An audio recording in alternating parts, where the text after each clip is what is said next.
नमस्कार, स्वागत है आप सभी का न्यूज 21 में। मैं हूं आपके साथ हर्षदा जोशी। अब खबरें अन्य राज्यों से। उत्तर प्रदेश शासन द्वारा मान्यता प्राप्त पत्रकारों को चौथा स्तंभ कहते हुए विशेष जिम्मेदारियां सौंपी गई, लेकिन कुछ अधिकारियों द्वारा उनका अपमान किया जा रहा है।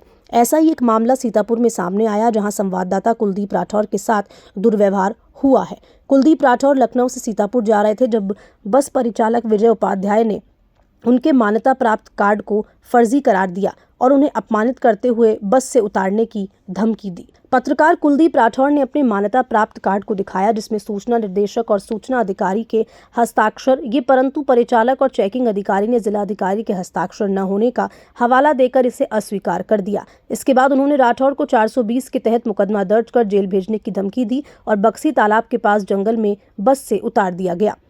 अतिरिक्त मजिस्ट्रेट अंजलि सिंह ने आश्वस्त किया है कि दोषी अधिकारियों के खिलाफ कानूनी कार्रवाई होगी। सीतापुर से विनीत सिंह की रिपोर्ट। ज्ञापन दिया है, किस संदर्भ में दिया है, क्या बात है पूरी बात? देखिए, मैं आपको कल बता दें, कल मैं लखनऊ से सीतापुर आ रहा था वापस, जो कि वहाँ पे एक जनरत वाहन जो था, बस जो कि हम मड़ियाओं से बैठे थे सीतापुर के लिए।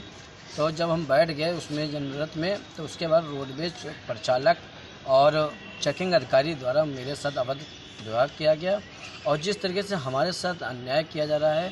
और जैसे कि मैं मान्यता प्राप्त पत्रकार हूं और मान्यता प्राप्त परिचय पत्र को चेकिंग अधिकारी और परिचालक को मैंने दिखाया, तो उन्होंने कहा कि ये फर्जी कार्ड है, उस पर जो है जिलाधिकारी के साइन नहीं, जब तक जिलाधिकारी के साइन नहीं तब तक इस कार्ड को मान्य नहीं करेंगे, ये फर्जी कार्ड है। और फिर उसके बाद उन्होंने कहा कि आपके 420 के तहत आपके खिलाफ मुकदमा दर्ज करके आपको फर्जी जेल भिजवा देंगे। जिस तरीके से हम लोग आज इस तरीके से हम लोग के साथ अन्याय हो रहा है, अदर पत्रकारों के साथ भी, मान्यता प्राप्त पत्रकार हैं उनके साथ भी हो चुका है। जिस तरीके कहीं ना कहीं हम लोग जब रोडवेज या हम लोग समाज सेवी के तौर पे काम करते हैं और लोगों की जनता के हित के लिए बात कर रहे हैं, जब हम लोग के साथ इस तरीके से अन्याय कर रही है, जब उनको सरकार एक बड़ी जिम्मेदारी देती है तो हम लोग सरकार के अधीन हो जाते हैं। उसके बाद इस तरीके से हम लोग के साथ जब अन्याय करेंगे तो हम लोग किस तरीके से काम कर पाएंगे और लोगों की सेवा और किस तरीके से लोगों तक हम पहुंचा पाएंगे बात। और कहीं ना कहीं जो चेकिंग अधिकारी और जो परिचालक हैं उन्होंने हमको जो है बक्सी तालाब के जंगल के पास मुझे रोका, फिर वहीं पर जंगल में उतार दिया। उसके बाद जो है परिचालक और चेकिंग अधिकारी इस तरीके से बदतमीजी तरीके से बात करके और छोड़ के वो फरार वहाँ से हो गए।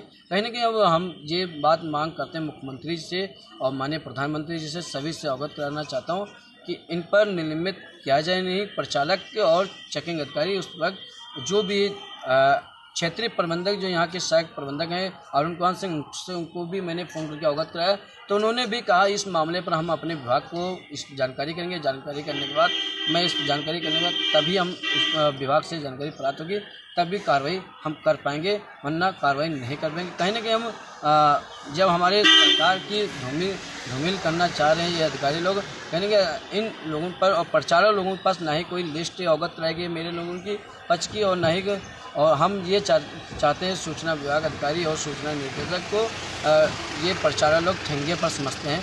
हम ये निवेदन कर रहा हूँ सरकार से कि हम जितने मान्यता प्राप्त पत्रकार उत्तर प्रदेश में या जिला मुख्यालय पर उनकी लिस्ट सभी प्रचारकों को अवगत कराया जाए और इलेक्ट्रॉनिक वाले जो कार्ड हैं ये उपलब्ध कराया जाए, जिससे कि प्रचारक लोगों को जो सुविधा खेद हो रही, कहीं ना कहीं दिक्कत हो रही है, वो हम लोगों को पहचानने में इनको कह रहे हैं फर्जी परिचय पत्र दिखा कर अब लोग सफ़र करते हैं।